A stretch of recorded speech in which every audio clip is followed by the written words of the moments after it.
To some politics now, and the Kenyan Opposition CORD has protested the High Court's order barring the planned protest against commissioners of the Independent Electoral and Boundaries Commission. CORD claimed the court did not listen to their side of the story before making the order. But as KTN's political affairs reporter Duncan Khaemba reports, CORD has called off next week's planned protest at IEBC offices.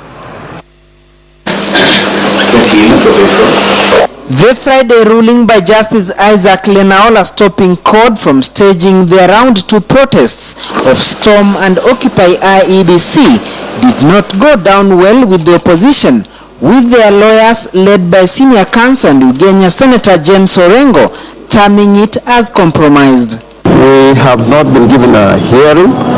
Indeed, made it clear to the judge, whom I respect, that we had not had sufficient time to look at the pleadings. What we have witnessed in court today is a clear reminder of a judiciary that is clearly looking through side mirrors and quickly and pedally to take us back to the era of sins forgotten. 5 Jubilee lawmakers, who are represented by their advocate Harrison Kinyanjui, moved to court seeking to have CORD stopped from continuing with their planned storming of IEBC, arguing that their actions are in complete violation of the Constitution. Article 92 sub-Article B of the Constitution dictates that no political party should intimidate or engage in the acts of intimidation.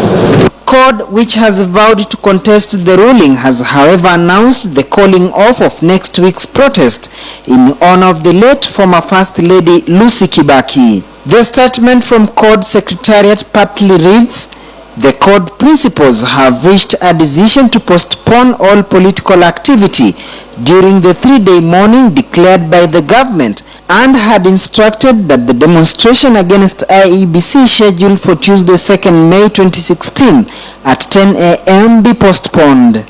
Then it goes ahead to announce that the new date for the demonstration against IEBC shall now be on Monday 9th of May 2016 at 10 a.m. at IEBC headquarters at Anniversary Towers in Nairobi and at every IEBC office countrywide.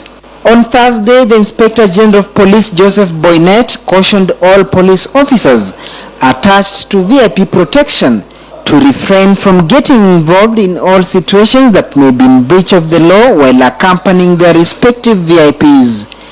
Duncan Khaemba, KTN News.